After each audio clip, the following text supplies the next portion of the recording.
Right, good morning and welcome to Belize, San Ignacio to be specific, where I have been for the past couple of days now, just exploring, wandering around the wonderful country of Belize. So the last time I left you guys was in Valladolid in Mexico, which was amazing, got to see Chichen Itza, and then we went across to Tulum, which I had very mixed opinions on, as of probably most backpackers I've came across, then into Bacalar for a fantastic few days, and now here we are in Belize, and it's the only country that has English as their first primary language in the entirety of Latin America, which is a bit of an adjustment for me to make. I've been speaking Spanish, I've been improving my Spanish skills over the past few weeks, and now I'm just straight back into English where everybody understands me. So it's been strange, but it's been quite comforting as well. So the more you find out about the history of Belize, the more it makes sense as to why they speak English as a primary language, and also why the Queen's face is on all of the currencies, all of the notes, all of the coins.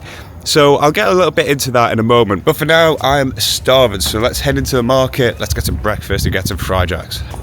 So here we are, it's San Ignacio Market, which is the biggest market in San Ignacio. There's plenty of food stalls, clothing, fruit and veg, meat, everything you can imagine. Can I get a fried jack please with everything?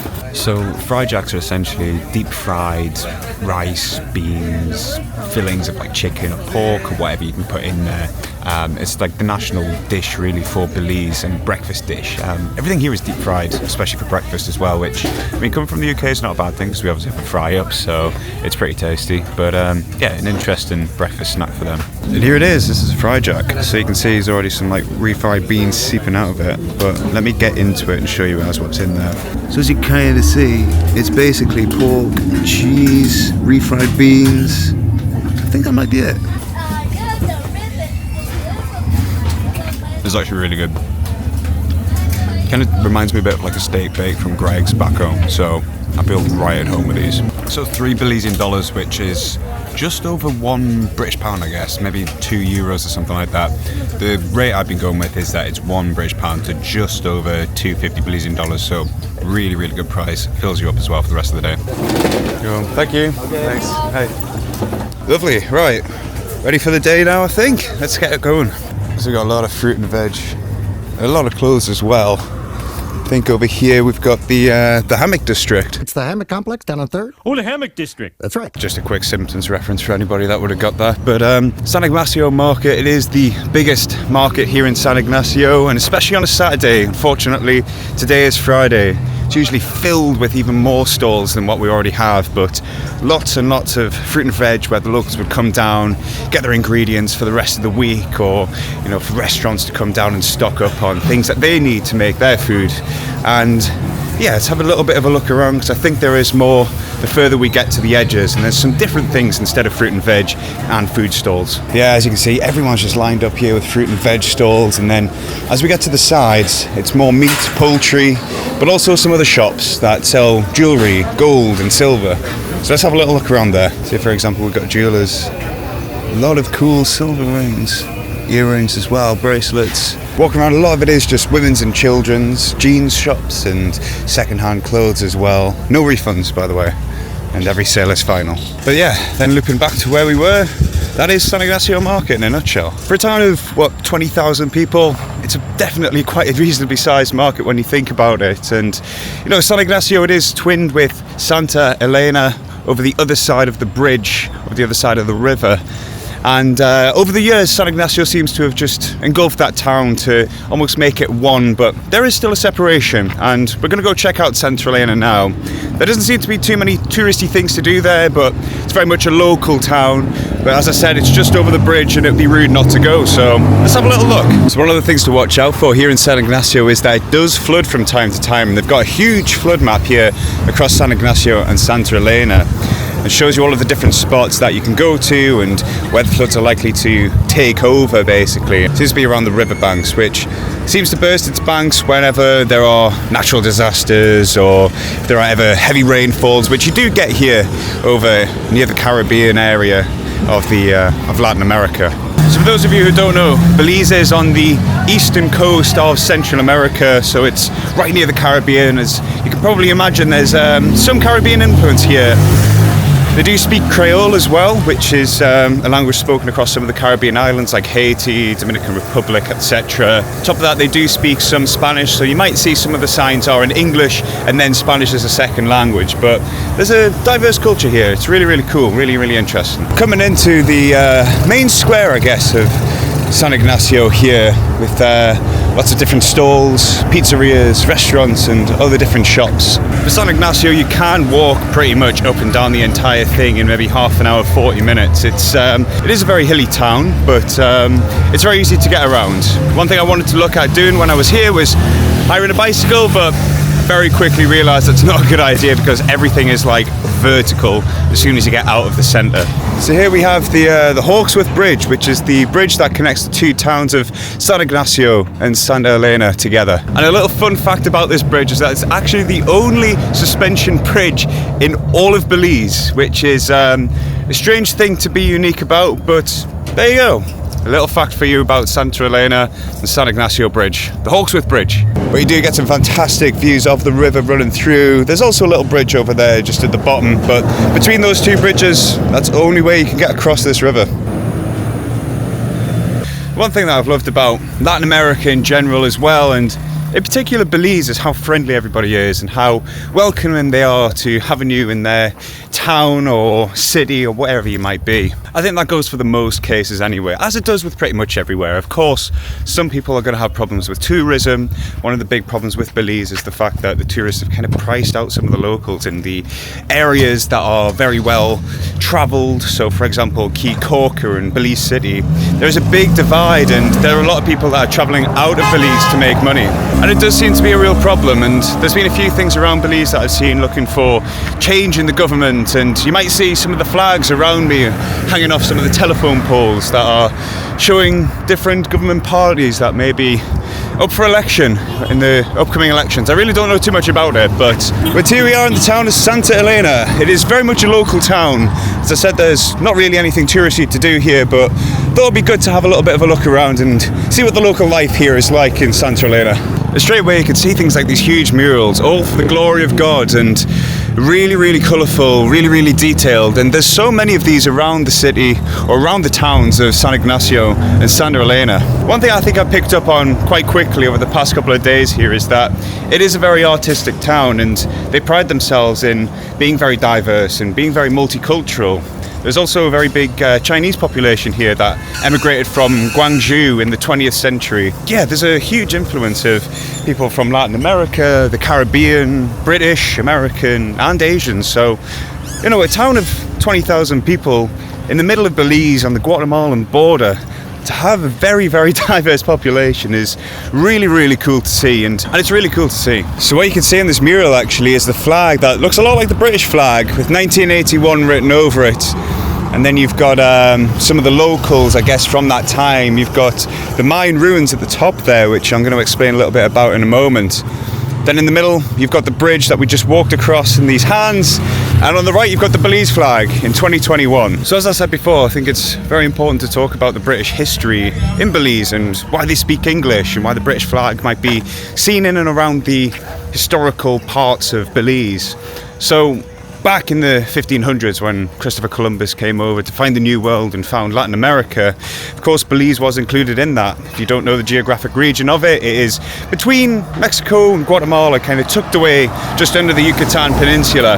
And so the Spanish obviously settled over there. They settled on the Yucatan Peninsula in particular, but one thing that they didn't really settle in is the area of what is currently modern-day Belize. And around the same time, the British Empire got wind of the Spanish settling over on Latin America and wanted a piece of it for themselves. So the English had buccaneers which they sent over to this region, mainly for logwood and mahogany, resources that they hadn't got in Europe and anywhere apart from this side of the world at that point. And they noticed very quickly that the Spanish hadn't settled in Belize, so what they did is settled in Belize. Of course, this was around the 1600s, and the Spanish got wind of this, and of course we're not happy because they were the ones that found it. They had the claim to the land over the locals, and they tried to fight off the British Empire, but The Spanish were already embroiled in many conflicts across the rest of the Americas and in Europe as well, so they couldn't dedicate the resources. And therefore, Britain was able to fend them off and settle on that land and claim it for themselves. But as you can imagine, people were not happy, and in particular the Guatemalans, who felt they had the claim of the land, were not happy about this. But in the 1800s, they came around to an agreement. Guatemala would recognize it as British territory so long as they built a road connecting it from Guatemala into Belize, or what was then called British Honduras. However, after that agreement was signed, Guatemala felt that the British did not hold up their end of the bargain. They didn't build that road, so they retracted their claim and didn't recognize it as British territory and tried to claim it for themselves. So this was all in the 1860s. Now if you fast forward 100 years to the 1960s, that was the time when Belize was looking to gain independence from the British Empire and from Britain itself. However, one of the big problems with this is that Guatemala, it didn't recognize it as an independent state. It recognized it as part of Guatemala. So this really complicated things when it came to gaining independence. So Britain kept troops in there to make sure that Guatemala didn't invade, and then after about 20 years or so, Belize finally gained independence from the British Empire and from Britain. And you think that'd be the end of the story, but it's actually not. It's a story that's still ongoing to this day in the International Court of Justice. And that's because Guatemala still believes that they have claim to territory, mainly in the south of Belize. And that's why if you look on Google Maps, or any Maps app, I guess for that reason, you'll see there's actually a dotted line and it's not a solid border, and that's because the International Court of Justice is currently weighing up if Guatemala have a claim to some of the land in Belize, and they might have to move the borders after that. I think they took it to the court in 2019, and it's still ongoing, and there's a decision expected to be made in a few years. I think the sentiment is that the borders will remain as they are at the moment, and that Guatemala won't regain any territory from Belize, but at least at that point there'll be a natural conclusion to the story, and you could finally draw borders for Belize that are solid instead of temporary, dotted, or up for debate, I guess. So right now I'm actually quite thirsty. I feel like I need some... So that was the town of Santa Elena that you might have seen in the background, and now I'm going to take you up to some Mayan ruins that are currently perched atop of San Ignacio. It's where the town was originally built around, and I think on the way I might get a bottle of Coke or something because I'm dying for some sugar. But another thing you might see a lot of is barbershops, and I'm actually not sure why, but one thing I have noticed is there's a real abundance of barbershops for a town with only 20,000 people in it. So as you can already see, these hills, so one of the other cool things I wanted to show you guys is Soul Project here, which is, well, let's read the mission statement. It's to create a self-sustaining community, independent creative art space for local and international cultural exchange. And it's open Wednesdays and Fridays, 6 till 11. There's art galleries in there, there's exhibitions, and they also have a live band that plays, which is really cool. I was able to go down on Wednesday night. I might even put some of the footage in if I can. And it, again, just goes to highlight the diversity and the culture and the lust for art that this little town really has. Of, again, just 20,000 people, but it's such a hidden gem in Belize. I'm so glad I came here. It's really cool and interesting. There's so much to do as well. There are a lot of activities in and around the city that you can go to, and so one of the most important ones is the ATM caves, but the only deterrent is the price. I think it's $120 to go. I think if you're coming for maybe a short trip, or if you're a bit of a frugal backpacker, then you know, I would recommend splashing out on it. I've heard some very good things, but for me, I'm trying to keep the budget down, and especially in places like Belize when a lot of the attractions are quite expensive. I think I've got to choose wisely which ones I want to do. One thing I didn't realise was open was the Victor Galdez Stadium. So I think let's have a little look around and see what it's like. Quite a nice little area, I suppose, for sports. So I'm going to guess it looks like another football field actually. I thought it was going to be like a baseball field. Then over here you've got some kids playing football, little stands to chill out and hang about in, and then just behind me as well you've got a full-size basketball court, though it doesn't look like there's any hoops on them, so maybe that one's out of service for a little while. But yeah, very cool. In fact, the ones just over do have hoops, so there you go. And then you've got a children's play park, which I think has definitely seen some better days. Let me show you. Yeah, I think the term is rustic, or maybe just straight up rusted. Signs from another era maybe of better times for the Man, I can't even do that seriously. I don't know what I'm talking about half the time. But anyway, that's Victor Galvez Stadium. Nice little place, I guess, for the local kids just to kind of come around, chill out and play some sports here in San Ignacio, Belize. So let's continue our walk up to the ruins. We're about halfway there now. I think there's only one more really steep bank to go up. And if you're wondering how steep the bank is, it's this one all the way up here. So this is going to be so much fun. And just up here you've got this property for sale by the owner. I mean, it looks like it's a bit of a fixer-upper really. Could do with some windows and a roof, but I guess it's a nice little plot of land really if you want to buy a house here in San Ignacio. Probably give it a miss though. Right, one giant hill later, and I think we're now at the ruins, the Cajal Pech, I believe it's called. I'm absolutely sweating and out of breath, but let's see what it's all about. I think these are the oldest Mayan ruins, I think, in Belize. About 3,000 years old, dating any of the more famous ones that you might see scattered around the country. So let's go up and go around, get ourselves inside. So, 20 Belize dollars for access to this museum and for the ruins itself. It's a pretty good deal. I think it works out about £8 British. But again, just on display, you've got some of this amazing artwork of what the ruins must have looked like back in the Mayan times when the city was thriving. And they've also managed to excavate some pottery and rocks and different cultural things from the ruins and have kept them in pretty good shape, I think, all things considered. So they've got some really interesting FAQs of the Mayans, which is something that you don't really see too much in these museums. It's very much just tailored towards the actual museum itself or what it's showing, but it tells you that the Mayans actually used cacao seeds for money if they didn't just trade things like for like, I guess. The temple steps are really high because they were meant to be used by priests and important people, and I think the hands and knees was kind of a way to symbolize of paying respects for the gods. So if you're interested in a map that shows you all of the Mayan areas, you've got Yucatan, Quintana Roo, Campeche, Tabasco, Chiapas, which are all in modern day Mexico. And then here you've got Belize right here, which is where we are currently, of course. And then into Guatemala, you've got El Salvador, Honduras as well at the bottom, which do still have some traces of Mayan heritage. And then you've got this really nice painting that shows you all of the chronology from 1100 BC all the way up to the colonial in 1600 AD and then beyond. So yeah, really cool little museum. Included in the price, of course, about £8 as I mentioned. Really, really good. It's quite nice to get something that tells you a little bit more about the Mayan history and the theories, because of course a lot of it is still unknown and they're only making guesses or estimates and examining some of the things to put the pieces together, because a lot of the original Mayan textbooks were burned when the Spanish came over, declared as paganism. So now I've just got this really nice little path that takes you through the jungle area into the ruins of Cajal Pech up ahead.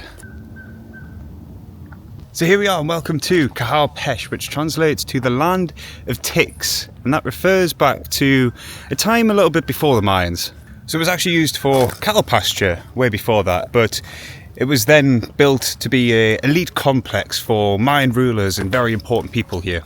So it's very compact but very dense as well. There's about 34 different buildings that have been found so far, including ball courts and temples and a royal chamber as well. We've got one of the temples here that goes all the way up. I think that's the second tallest one in the ruins. Just a little bit further along as well, you've got some more places that might have been used for rituals or sacrifices. And then behind us as well, you've got partially excavated, and there is a good reason why they haven't uncovered everything yet. So as with a lot of the Mayan ruins and possibly many other ruins around the world, the reason that they don't fully excavate some of them, and the reason that some only have maybe 20% uncovered, is that there's vegetation and trees that have grown over the top of them since they've been left and abandoned over the years before archaeologists came and found them and dug them up. And the reason that they can't move them is because the tree roots, for example, are embedded within the stone. So to do that might mean the collapse of the temple.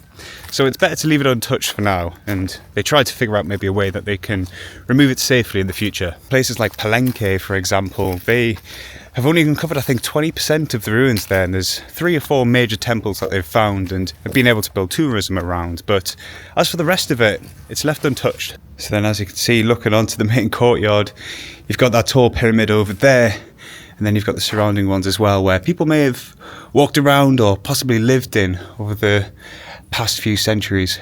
And then coming around into here, you've got another area which is kind of protected from the sun a little bit. It might be a good sun trap, I guess. You've kind of got the midday sun coming onto it now and, of course, blocked out by the trees. So that is one of the really interesting things about the Mayans, is that the people don't fully understand them yet. As I said, the books and scriptures were all burned when the Spanish came over, so there's very little that remains, and most of it has to be pieced together by some of the paintings and sculptures that they had that depict activities or actions that they might have done. For example, sacrifices from the ball games. One of the things I do find quite cool is that they do allow you to walk around these ruins quite freely as well. I think in Chichen Itza seems to be one of the only ones that's actually cordoned off and barriered, that you can't climb the pyramids anymore, but you were able to until about 2006, and then I think they realised the importance of preserving some of these monuments, especially when they're really well populated and you've got thousands of people visiting every day. Whereas the ones here, there aren't too many visitors. There's only me and a handful of other people that are around at the moment, so I think they kind of freely allow you to walk around, and probably will do restoration over the years to make sure that they remain intact. But I tell you what, it is so sick just to see all of the moss here going all the way up and really giving you that authentic jungly feel. Makes it just feel like a piece of history instead of it being cordoned off and polished up and made to look really unnatural at times.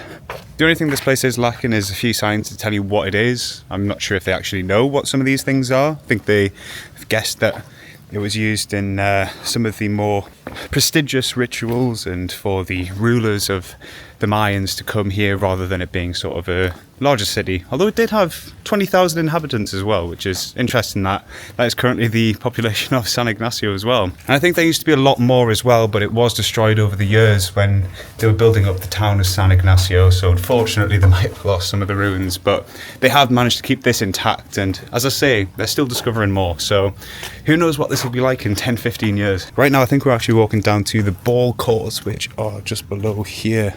And so yeah, you can see here we've got one of the ball courts. I think these two areas would have been a lot higher and allowed for the slopes to be played on, and of course would have had the little hoop that the ball goes into, if you've seen the pictures of the ball courts from other temples and other things around there.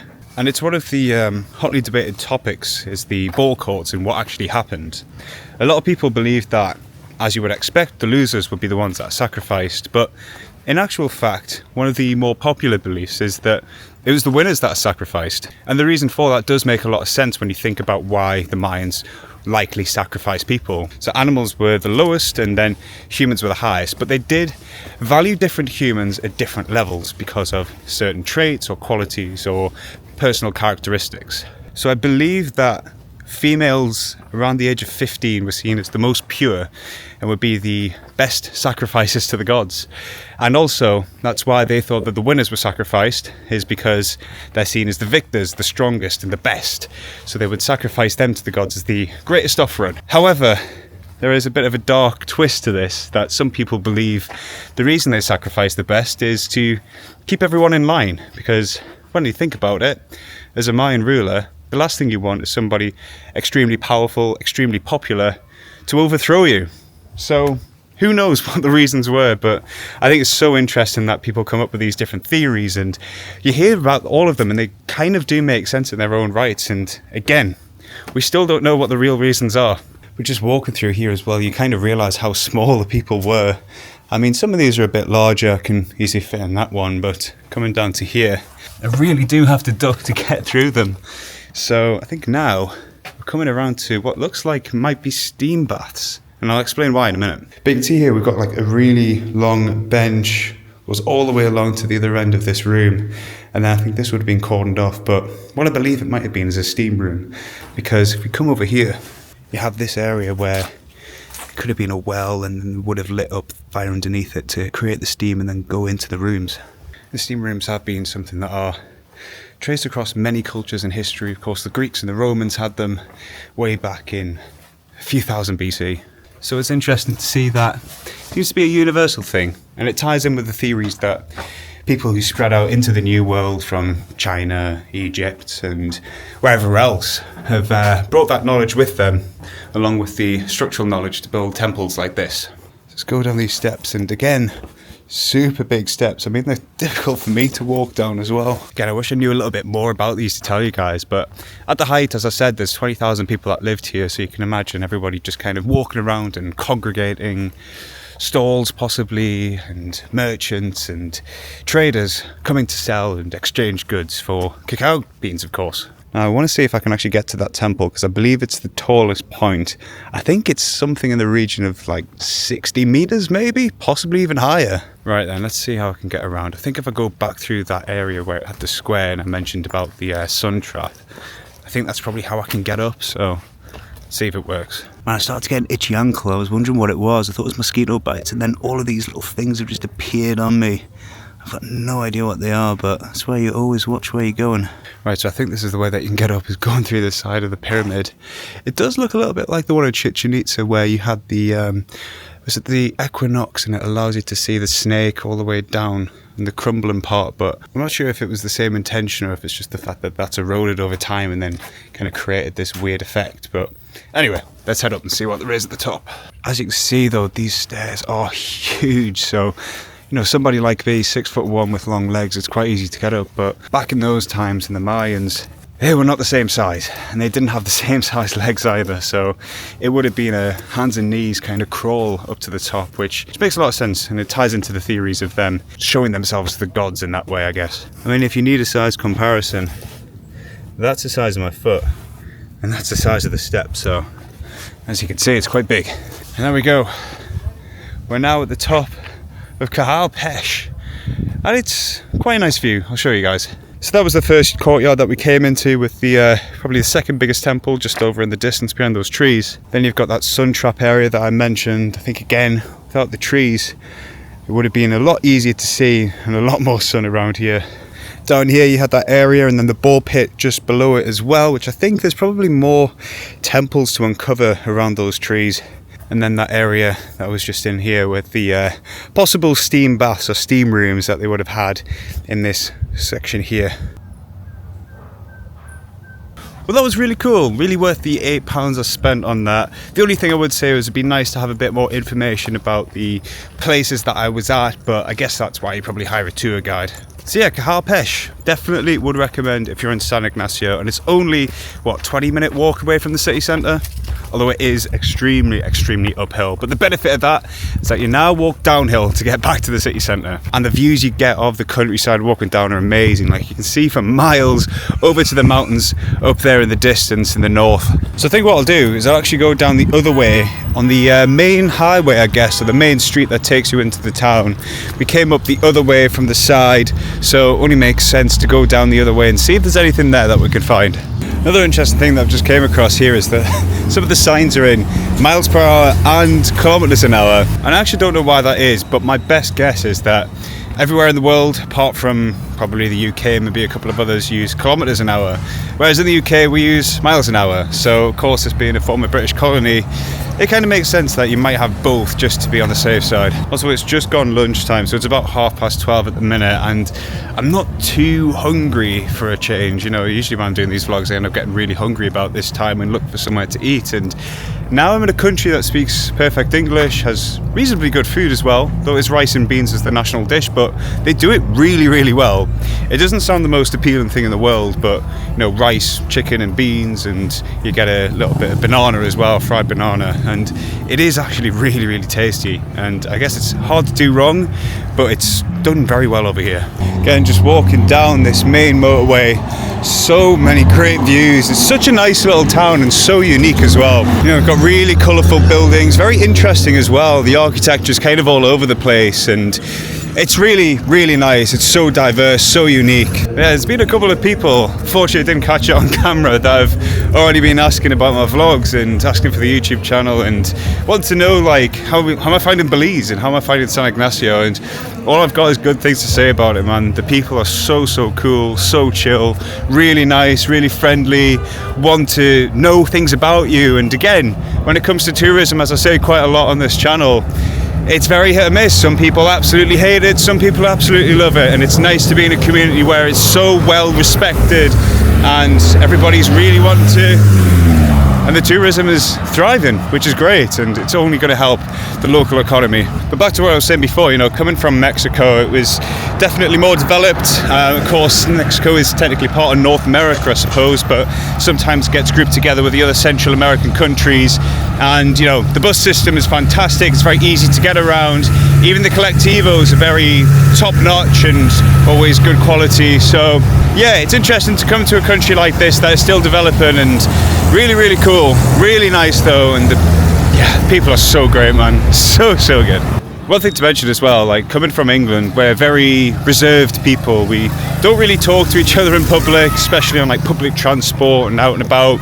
Usually if you're out in public, you're doing something or you're going somewhere. And out here it's so different, you know, everybody's so open and welcoming, wants to chat to you, wants to get to know you. And for me, that's exactly what I want, but it's so different to what I'm used to. So sometimes when people chat to me in the street, I'm a little bit more reserved, but hopefully, you know, over the next few months at the very least, I'll be able to come out of that a bit more, embrace it, and as my Spanish improves across Latin America, get more involved in these local communities. So I really wanted to show you guys what I found before when I was walking up to start this vlog.